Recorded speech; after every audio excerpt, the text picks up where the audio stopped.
Էս ինչ է։ Սուստա խաչ։ Նրանք Խոսրովի անտառ ընկան։ Ներս ամեցեք։ Յագոն ներս է հրավիրում անտառի հյուրերին։ Խաչիկ խոսա։ Պատմական ու ժամանակակից կերպարները հանդիպում են Խոսրովի սիրտը ֆիլմում։ Ստացել ենք Յագո անունով մի չար կերպար, որը որ մինչ 21-րդ դարը, մինչ օրս փորձում է վնաս տալ անտառին եւ վերացնել բարին։ Այդ չար Յագոին մարմնավորում է Սեպուհ Ապիկյանը։ Մասնագիտական կյանքում նորություն չէ չար կերպարներով հանդերձ գալը։ Ամեն կերպար կերպել ունի իր դժվարություն, բայց ես կարծում եմ ընդհանրապես կոմեդիայի ժանրը եւ բացասական դերը ավելի շատ էներգիա է պահանջում, ավելի շատ էներգիա է խլում եւ ավելի բարդ է, քան ինչ որ այսպես դրական բան հերոսի։ Ապիկյանին տպավորել է ֆիլմի սյուժեն, մարդիկ, որոնց հետ օրեր շարունակ նկարահանման վայրում են անցկացրել։ Հետաքրքիր դրվագները հիշելիս պատմում է, ինչպես են Յագոյի կերպարով Խոսրովի անտառից Երևան եկել։ Յագոյի կերպարը ինքը տարբեր վիճակներում էր, միտեղ սարսափելի են դիակի տեսքով, այսպես ճաքերով, միտեղ նորմալ։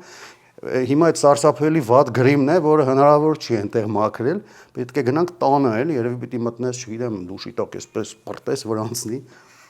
Գրիմը իդեպ շատ լավ էր արվել բոլորի, կեցես։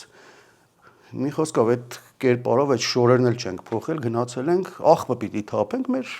սովորական աղբն է, էլի, այդ կենցաղային։ Հասանք աղբամանի մոտ, մեքենայից իջա, դիմացից մեքենաներ էին գալի, կարծեմ ոստիկանական մեքենա էր, նացիոնը ասեց մեքենա է գալի, ասեցի պատկերացում ես, իմ ասենց տեսնեմ, վախենամ, փախնեմ մեզնից, որտեղ սարսափելի տեսքեր էլի վախենալու։ Հետաքրքիր ու զվարճալի լինելուն զուգահեռ բարդ ու պատասխանատու ճանապարհ էր։ Արմեն Թովմասյանը, որ Խոսրով արքայի կերպարն էր մարմնավորում, տպավորված էր։ Հագուստը, խոսքն ու գլխավոր մեսիջը դուր է եկել նրան։ Զրահները հագիտ, ձիու վրա նստած ու փորձում ես մի փոքր մանյովրել ու հասկանում ես, որ չես կարող հեսա ձիուց գտնես ու մի բան մտքովդ գալիս է թե պատմական ժամանակաշրջանում որքան են մարդիկ աշխատել իրենց վրա, որ հերիք չէ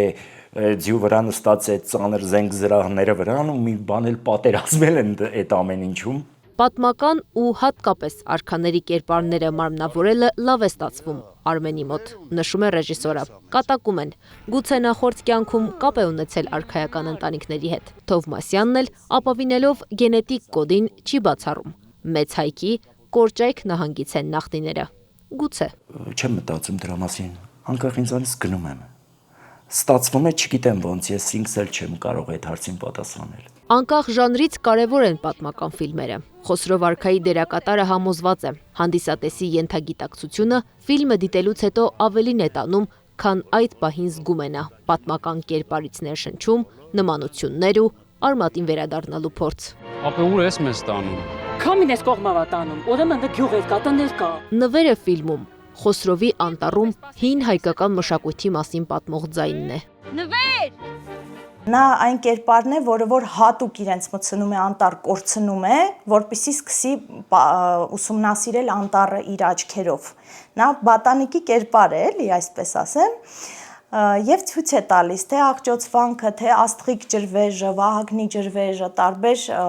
գեղեցիկ վայրեր, որոնք որ մենք ունենք Խոսրովի արգելոցում։ Իսկ Լիլիթը Ես վախենում եմ, ես այստեղ չեմ մնա, երեխե։ դերասանական կազմում թիթիզ աղջկա կերպարում է։ Խոսրովի անտառում ուզում էր բարձրակրունկներով լինել, բայց իհարկե կանխեց ռեժիսորը Նադի Իսպիրյանը։ Երկու դետալ, որ ինքը ինձ վրա նկատեց ու ասաց. «Հա դու անուլիկն ես», դա իմ այս երկար եղունգներն էին, որովհետև սցենարով կար տեսարան, որտեղ եղունգը կոտրվում է, ասաց համաձայն ես կոտրենք, հա իհարկե, եւ միշտ ինչ որ աբադոկներով եմ բանտիկով, դա եւս նպաստեց, որ Նադյան միանգամից ինձ տեսավ այդ կերպարում, թիթիզ։ Խոսրով արքային դարեր շարունակ հետապնդող Յագոն գործը ավարտին է հասցնում։ Հանգիստ է գտնում նաև արքայի սիրտն ու անտառը։ Ուզում եմ դիտել այդ ֆիլմը։ Մայիսի 27-ից բոլոր կինոթատրոններում։ Անիա Բաղյան, Սվետլանա Պետրոսյան, Սամվել Իսրայելյան, Աշոտ Բարբարյան, ABC Media։